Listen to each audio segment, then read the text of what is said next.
अनकही बातें, कही अनकही बातें, कही अनकही बातें। ऐसा क्यों, ऐसा क्यों, ऐसा क्यों नहीं।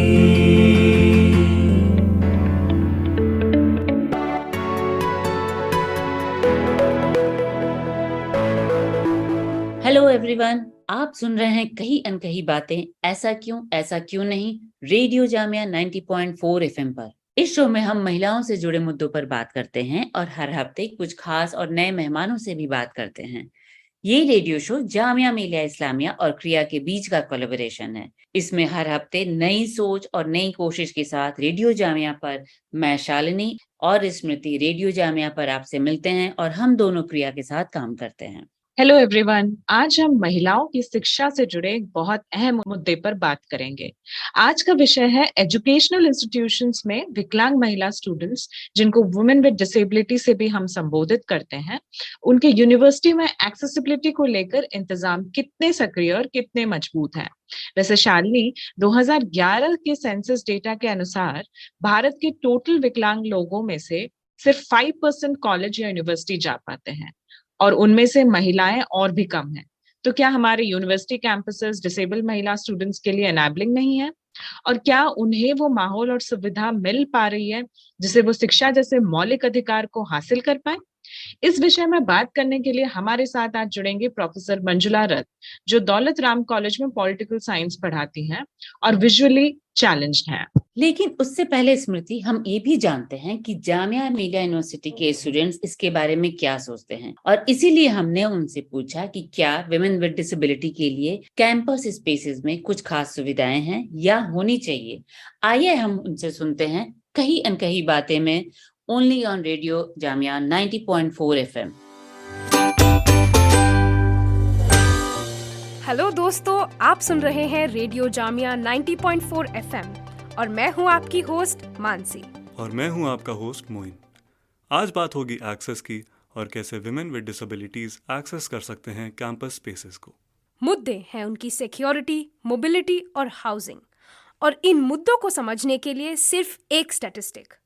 According to a report in 2015, only 1% disabled candidates have access to the top 150 colleges in India. The numbers are saying something. They are pointing to an invisibilization. हम आ गए हैं इस विषय में जामिया मिलिया इस्लामिया के स्टूडेंट से बात करने। तो आइए सुनते हैं सीधा स्टूडेंट से उनकी सोच, उनके सवाल और उनके कुछ सुझाव।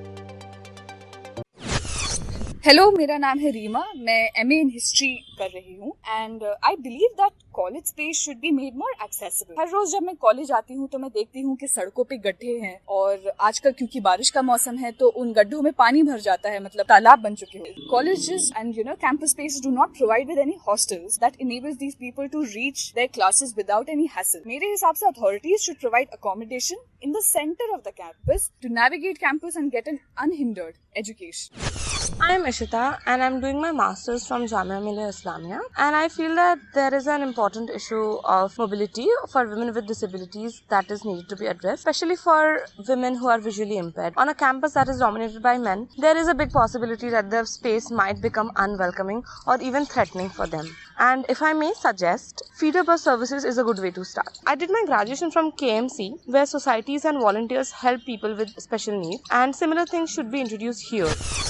हेलो, मेरा नाम शरण है। जो औरतें हैं with disabilities, they are more prone to sexual harassment और violence of all sorts, right. और अब जब जेंडर और डिसेबिलिटी का इंटरसेक्शन हो गया, उसकी वजह से there is definitely an increased risk of violence. अब देखिए, कैंपस में ही अगर गर्ल्स हॉस्टल है, क्या वहाँ पे डिसेबल्ड वुमेन के लिए प्रॉपर सिक्योरिटी है? Female helpers are they enough? उन लोगों के लिए डोर अलार्म सिस्टम होना चाहिए, सारा तरह की सिक्योरिटी होनी चाहिए, but that should be to keep them safe and not to hinder their mobility और रिस्ट्रिक्ट देम। मेरा नाम शमिक है। मैं पीएचडी कर रहा हूँ डिपार्टमेंट ऑफ सोशल वर्क से।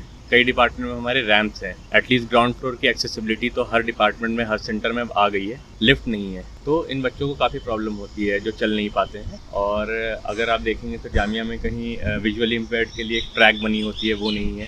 तो ये है, बाकी नई बिल्डिंग्स जितनी भी आ रही है, नए लिफ्ट वगैरह लगाई जा रही हैं। मुझे लगता है कि लोगों को भी सेंसिटाइज होना चाहिए कि इंसान को चलने में तकलीफ है, वो एक भारी बैग लेके चल रहा है, मतलब एज अ सोसाइटी आप उसकी हेल्प कर सकते हो, उसका बैग लेके कम से कम पहुंचा दो। जैसे आप बता रहे रेडियो जामिया से आए हैं, फिर प्रोग्राम्स होने चाहिए, कैसे डिसेबल फ्रेंडली बनाया जा सकता है कैंपस को। आप सुन रहे हैं कही अनकही बातें only on radio Jamia 90.4 FM पर। ऐसा क्यों नहीं। इस शो में आज हम विकलांग महिलाओं के और स्टूडेंट्स के यूनिवर्सिटी कैंपसेस में एक्सेसिबिलिटी के इश्यूज पर बात कर रहे हैं। इस इशू पर बात करने के लिए आज हमारे साथ जुड़ी हैं हमारी खास मेहमान प्रोफेसर मंजुला रथ, जो विजुअली चैलेंज्ड हैं और दौलत राम कॉलेज में पॉलिटिकल साइंस पढ़ाती हैं। मंजुला जी, वेलकम। आपने कई स्कूल और कॉलेजेस में पढ़ाया है। एजुकेशनल इंस्टीट्यूशन में एक्सेसिबिलिटी को लेकर क्या स्थिति है, आप क्या समझती हैं और उन्हें कैसी परेशानियों का सामना करना पड़ता है, स्पेशली विकलांग महिलाओं और महिला स्टूडेंट्स को? धन्यवाद मुझसे बातचीत करने के लिए, और सभी श्रोताओं को नमस्कार। जहाँ तक कॉलेजेस के अंदर एक्सेसिबिलिटी का सवाल है, इसको हर कॉलेज अपने अपने हिसाब से देख रहा है, लेकिन कुछ कॉलेजेस में सिर्फ रैंप बनाकर छोड़ दी गई है, इससे ज्यादा और कुछ नहीं है। दूसरी बात, आजकल हमारे यहाँ पर ये हम देखते हैं कि थोड़े थोड़े टाइम के बाद सिलेबस चेंज हो जाते हैं। 4 साल के बाद, 5 साल के बाद, 3 साल के बाद किसी न किसी पेपर का कुछ ना कुछ चेंज हो जाता है। और यूनिवर्सिटी जो है वो अपने पैकेजेस भी निकालती है कि आपको इन रीडिंग्स में से पढ़ाना है या पढ़ना है। अब वो रीडिंग्स हमारे पास, यदि मैं विजुअली इम्पेयर्ड की बात करूं, ना तो वो ब्रेल में एक्सेसिबल है, क्योंकि उनका क्या किया, उनकी स्कैनिंग करके रख ली गई, एडिटिंग वगैरह नहीं हुई, तो वो एक तरह से बिल्कुल भी एक्सेसिबल नहीं है। तो उसके चलते स्टूडेंट्स को भी दिक्कत आ रही है पढ़ने में, और टीचर्स को भी उन रीडिंग्स से पढ़ाने में दिक्कत आ रही है। इसके अलावा मैंने अभी कहा कि सिलेबस जब चेंज होता है, नई नई बुक्स आती हैं, तो वो बुक्स भी अवेलेबल उस हिसाब से नहीं हो पाती। भले ही हम कितना मर्जी बात करें कि हम लोग डिजिटलाइज कर रहे हैं, डिजिटल हो रहे हैं, ये वो, लेकिन वो चीजें जो है सुनने में बहुत अच्छी लगती हैं। जब आपने डिजिटल की बात की तो एक और सवाल आया, आजकल OBE ओपन बुक एग्जामिनेशन हो रहे हैं, क्या इसमें भी कोई दिक्कत आती है विकलांग महिला स्टूडेंट्स को? ये बात सही है कि यूनिवर्सिटी फैसिलिटी दे रही है, यूनिवर्सिटी एक्स्ट्रा टाइम दे रही है, आपको राइटर की फैसिलिटी दे रही है। यदि आप OBE नहीं कर पा रहे हैं तो आप कॉलेज में आ जाएं, वहां पर हम आपको इंफ्रास्ट्रक्चर प्रोवाइड करेंगे। ये सारी सुविधाएं यूनिवर्सिटी दे रही है, परंतु हमारे ज्यादातर स्टूडेंट दिल्ली से बाहर के हैं, और यदि वो दिल्ली में आते हैं, उनके पास पढ़ने का प्रॉपर एक जो इंफ्रास्ट्रक्चर होता है, यदि वो किसी के घर में रुकते हैं, ये क्योंकि हमारे तो हॉस्टल्स आजकल बंद है सारे, तो उनके पास वो प्रॉपर एक इंफ्रास्ट्रक्चर, प्रॉपर सुविधाएं उस हिसाब से नहीं है। और बहुत लोग ऐसे भी हैं जो बिहार से हैं, रिमोट एरिया से हैं, तो उनके लिए संभव नहीं है यहाँ पर किसी के घर में आकर रुकना, एडजस्ट करना, और एक विजुअली इम्पेयर्ड के लिए नए एनवायरनमेंट में एडजस्ट करना उतना संभव होता नहीं है, क्योंकि ओरिएंटेशन नहीं होता है चीजों का।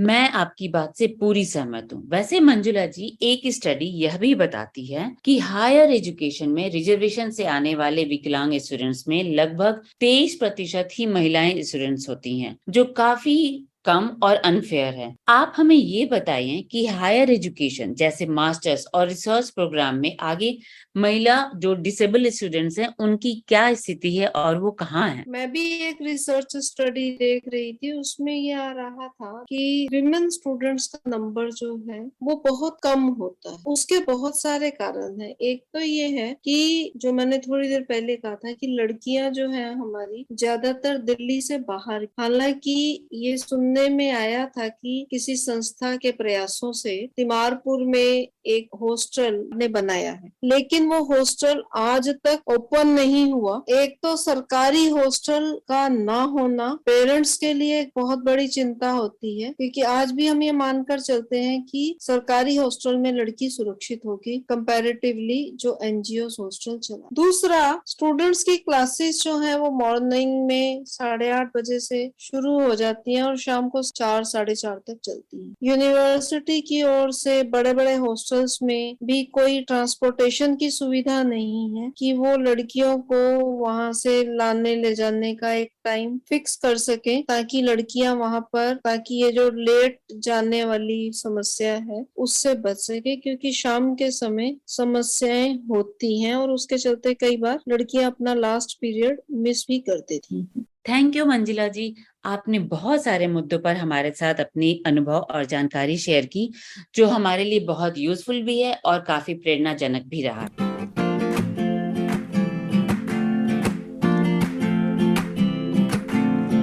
कहीं अनकही बातें, कहीं अनकही बातें, कहीं अनकही बातें, ऐसा क्यों, ऐसा क्यों, ऐसा क्यों नहीं।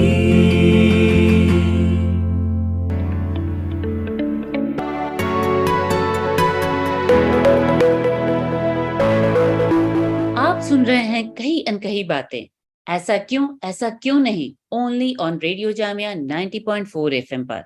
हम आज बात कर रहे हैं विकलांग महिला स्टूडेंट्स के एजुकेशनल इंस्टीट्यूट्स में अनुभव और एक्सेसिबिलिटी की। अगर आप इस मुद्दे पर या इस विषय पर हमारे साथ और अपने एक्सपीरियंस शेयर करना चाहते हैं तो हमें मेल कर सकते हैं kriya@kriyaworld.org पर। उसके अलावा आप रेडियो जामिया ऐप के फीडबैक ऑप्शन में भी अपने रिस्पॉन्सेज या कमेंट्स रिकॉर्ड करके शेयर कर सकते हैं या लिख सकते हैं। आपके रिस्पॉन्सेज का हमें इंतजार रहेगा और हम इन रिस्पॉन्सेज को अपने शो में जरूर शामिल करेंगे।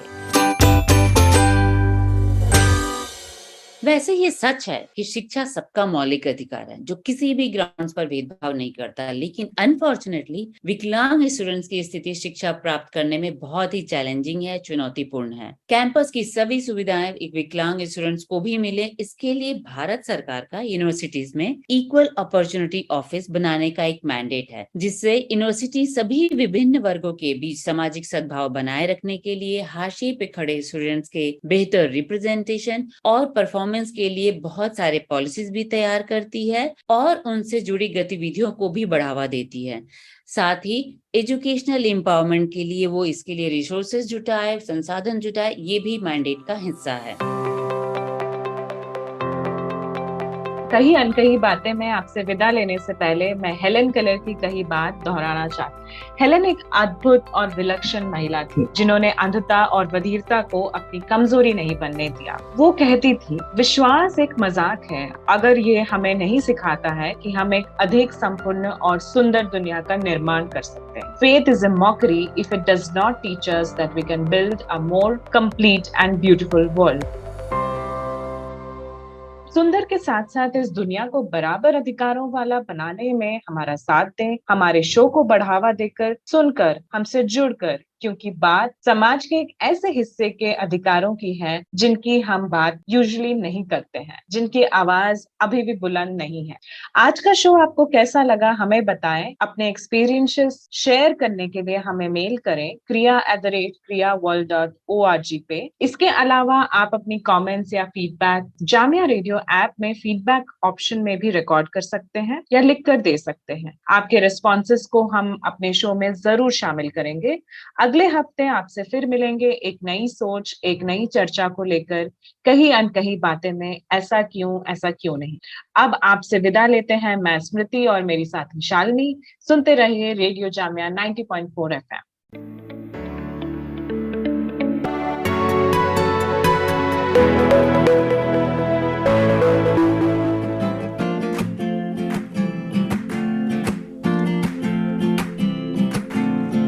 कहीं अनकही बातें, कहीं अनकही बातें, कहीं अनकही बातें, ऐसा क्यों, ऐसा क्यों, ऐसा क्यों नहीं।